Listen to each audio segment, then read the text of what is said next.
Here we are back again in the studio. And can you believe that we're getting close to the end of season 1, Veronica? No. It's crazy. It's been a wild ride. It really has. And we only have a few episodes left. Yeah, season 1's coming to a close. Season 2, maybe we'll just go right to season 3. Keep the people on their keep them toes. guessing. Skip a season. Make a gap year, you know? Maybe we should have started at 10 and did a Tenant podcast where we just go backwards in time. Maybe we'll pull a Netflix. We'll drop the whole season at once. No, we're not going to do that. Just got really It'd be a lot of work, though. Yeah, you're right. Wait, that's not fun for us. No, it's not. No, we love our listeners, but not that much. So why are we here today? We're here today to talk about some fringe platforms that started out as fringe platforms going up against some major players in the space that have kind of evolved to these huge, I'd say, social media juggernauts. Big time. Fun word. Big time. Both have also been at the center of a lot of controversy and conversation over the past year, and both have seen a lot of growth during the pandemic.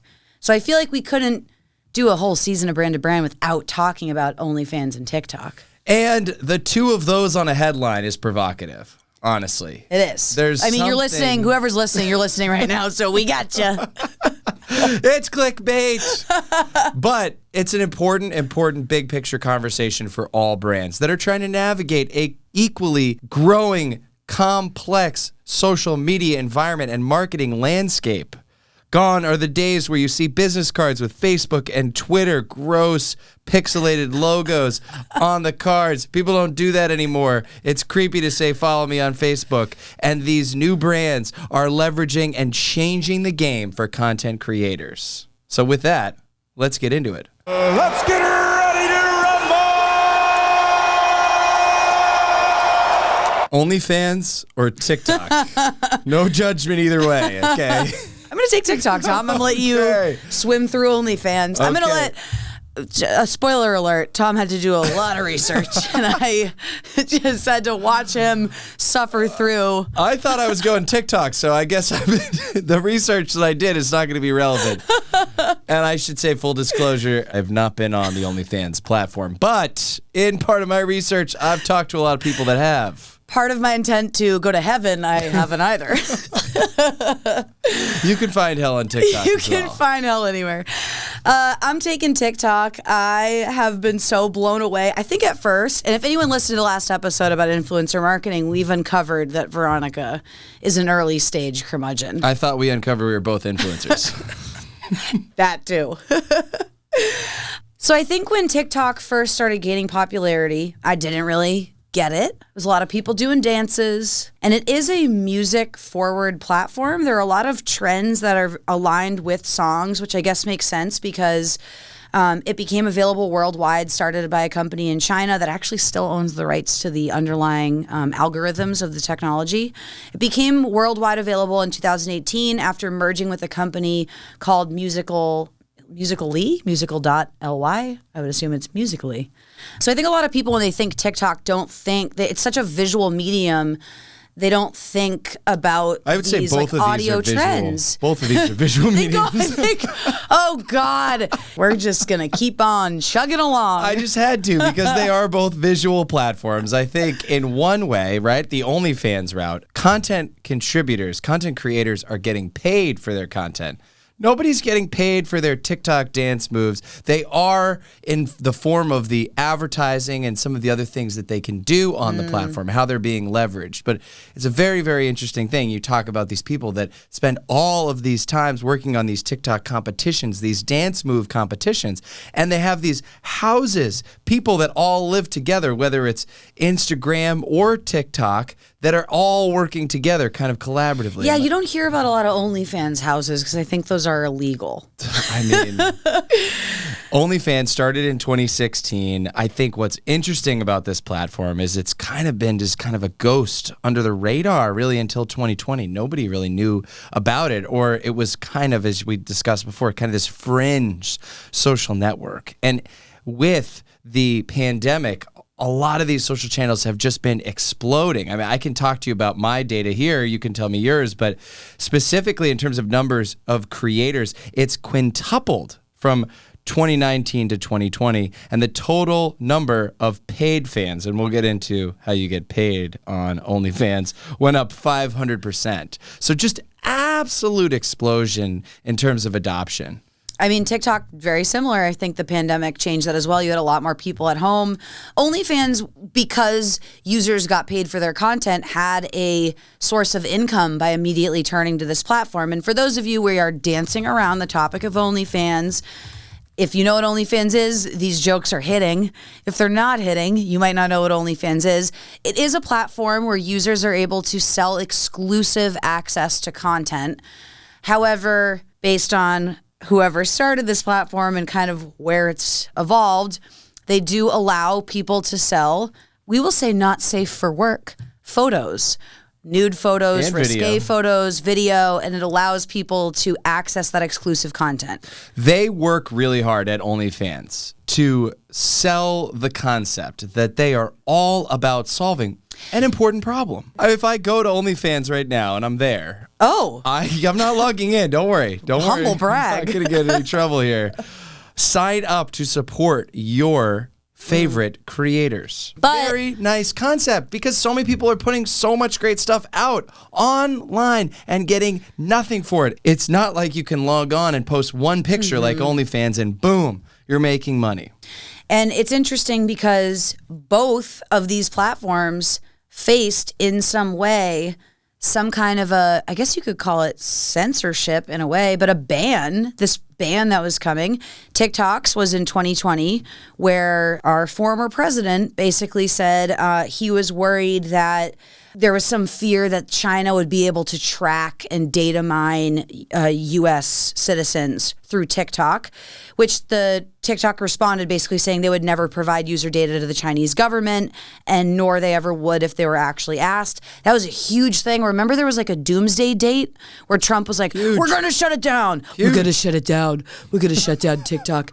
And then OnlyFans, similar controversy, they came out and they're like, we're going to get rid of all explicit content. Yeah. And there are a lot of people who say this is allowing, there are a lot of like pro-sex worker people who are saying like, hey, if people want to go on and do this, that's their God-given right to do it. But I think to finish your point there, though, I'm surprised that Donald Trump isn't on both of these platforms, to be honest with you. And maybe he is. And I just haven't found the page yet because I haven't signed in. Oh, but my God. he could be on That's there. hilarious. I mean, Donald, I'm talking to you. You could be on these networks and earning a lot of great cash. I would just be curious to see how he would price his own content. He would know. He would learn how to leverage these. If there's one, Think he'd figure it out? That's really all he was The guy knows how to use social media. You may not like what he has to say. You may like what he has to say. That's up to you. But he knows how to use and leverage social media and commands it at his age. He definitely did. It's surprising. It was interesting. Until he got banned. Yeah. Speaking of bans, going back to the topic of bans, it was interesting that OnlyFans, when they were saying as a company they were going to make a decision to ban explicit content, there was an uproar. There was an uproar when Trump said he was going to ban TikTok. Both of these entities, called Donald Trump an entity, had a doomsday date that this was going to happen. And in both cases, it didn't happen. It reversed. But there was so much conversation and controversy around those decisions. You have to wonder, how popular is a platform if the president of the United States is saying we want to ban this? Like, that's some serious clout. So I wonder how many people OnlyFans wasn't even on their radar until they then started seeing the trending news of it going away, and how much publicity those platforms garnered from that. 100%. And if we think about OnlyFans in its inception has fought really hard not to have a lot of publicity, which is fascinating. And when we think about how they present their brand values, and they talk about this concept of putting money in the hands of these creators, this sort of noble quest associated. And they've got people like chefs and models on the platform. You've got celebrities like Cardi B. Then you've got adult stars. They can't really hide from this explicit content. And when you think about this potential ban that was going to happen and go into effect at the beginning of November, it would be banning pretty much the vast majority of the content that's on the platform. And people are relying on this as a source of income. They are. And speaking back to these founders, it was actually started by a family. It's a family. It's a nice family story. Tim Stokely. OnlyFans. Tim Stokely, Guy Stokely, who is so infamous, and yet you can't really find photos of him online. Very interesting guy. Very private guy, previously in banking. And then Thomas Stokely. So 2 brothers and a dad, and a silent partner, Leonid Radvinsky, who formerly started myfreecams.com. So again, if the origin story involves a family trio, 2 of 3 that were in porn, and a financial backer, OnlyFans can't hide from its heritage. That said, you are finding content creators that are making millions of dollars on the platform, and some of them aren't doing anything explicit at all. And some brands are actually using it, believe it or not that I'm advocating for that right now for your brand, but leveraging it to get out there and create community. It is all based around this concept of a subscription model. Now, if it's porn, that's one thing, right? But you pay a content creator a subscription to have access to their channel. And by subscribing, you have access to all the content that they produce. Whereas on TikTok, it's all in a feed. No one's getting compensated for any of that work that they're doing, any of that content that they're creating. So it's radically different model. And then you have access to those contributors. You can pay them directly for things. You can tip them directly for things. It's fascinating. I had no idea brands were even on there in the slightest. I think it's still got a really dark stigma, but it's worth a review. And it's worth a discussion. Yeah. Because OnlyFans is not going to be the only platform that comes out that starts thinking about how can we pay content creators dollars. And they may not be the best at doing it. 3 guys and some other people in a back room that are all from porn. They may not be the people to solve this problem, but it's a problem worth solving, right?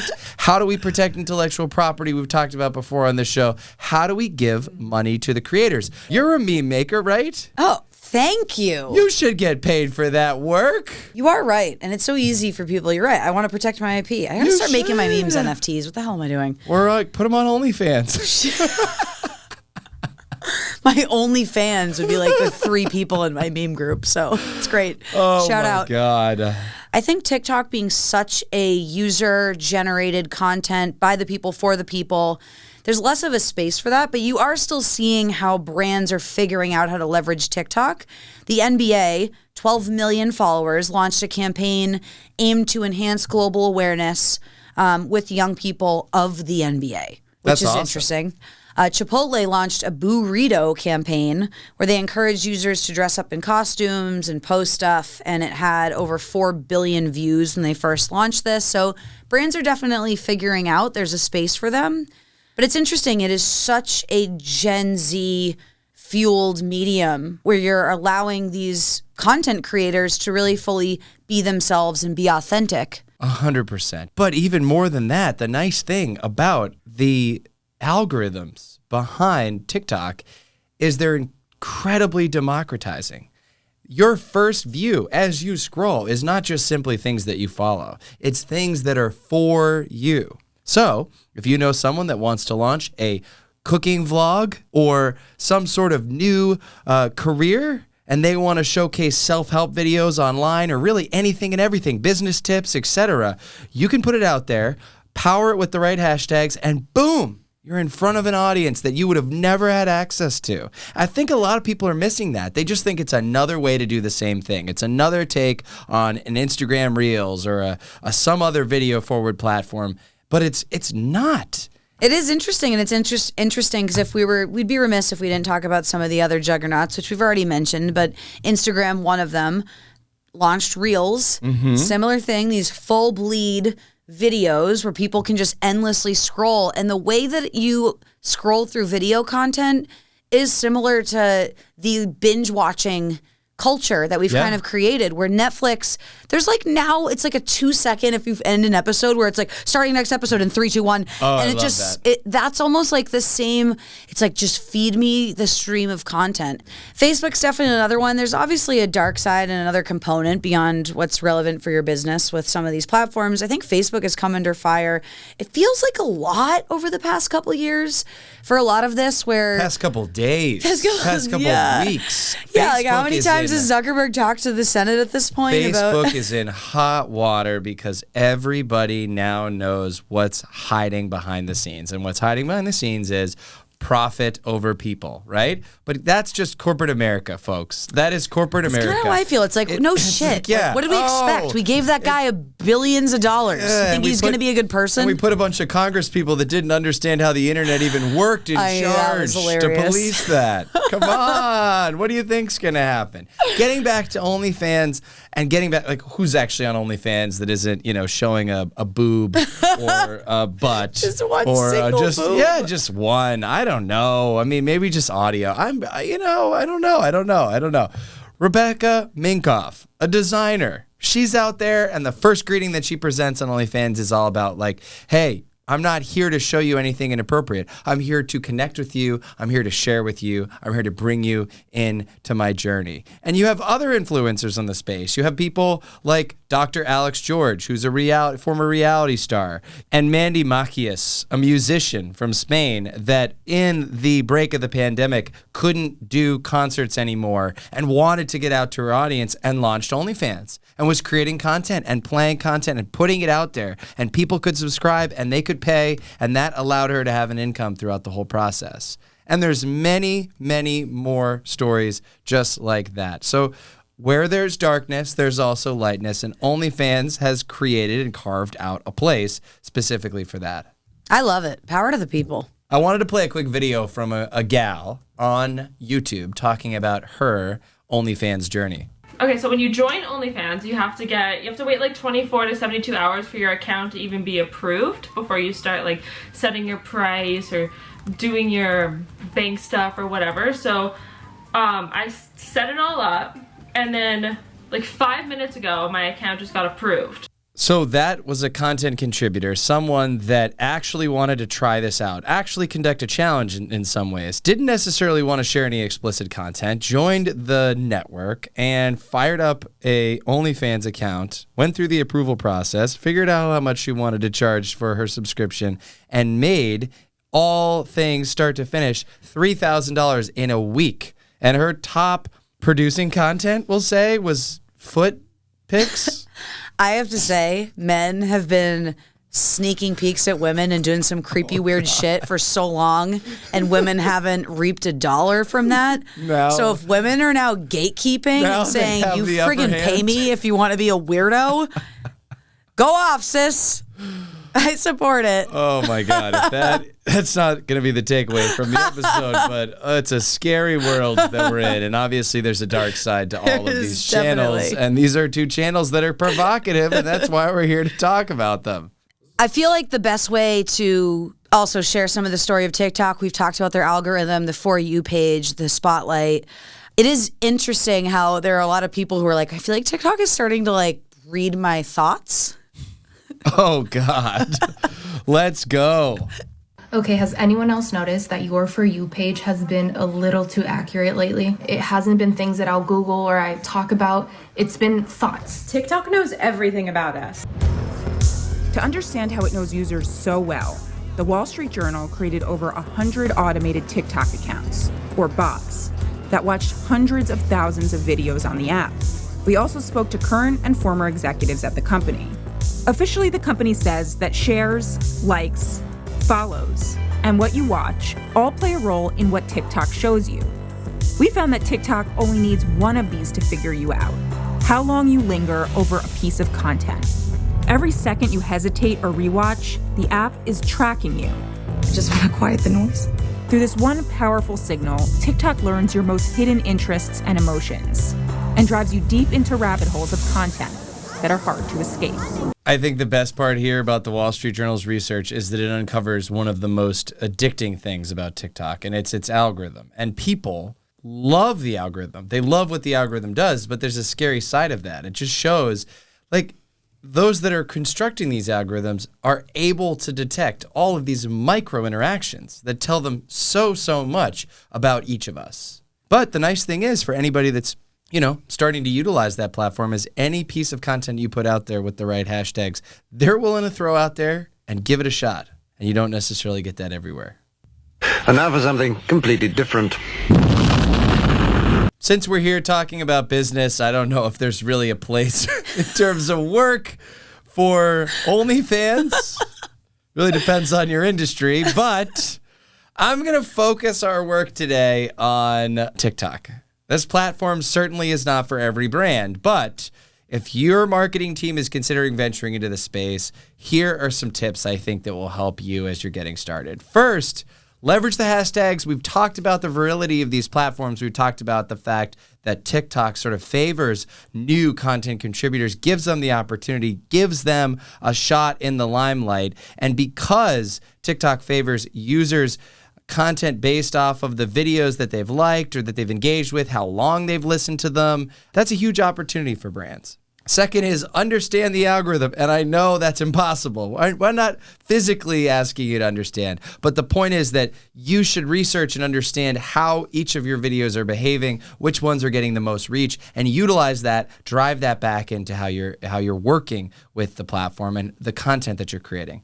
Next thing is create a community. Now, OnlyFans, you start with the community, right? You start with that pay to play, the subscription model.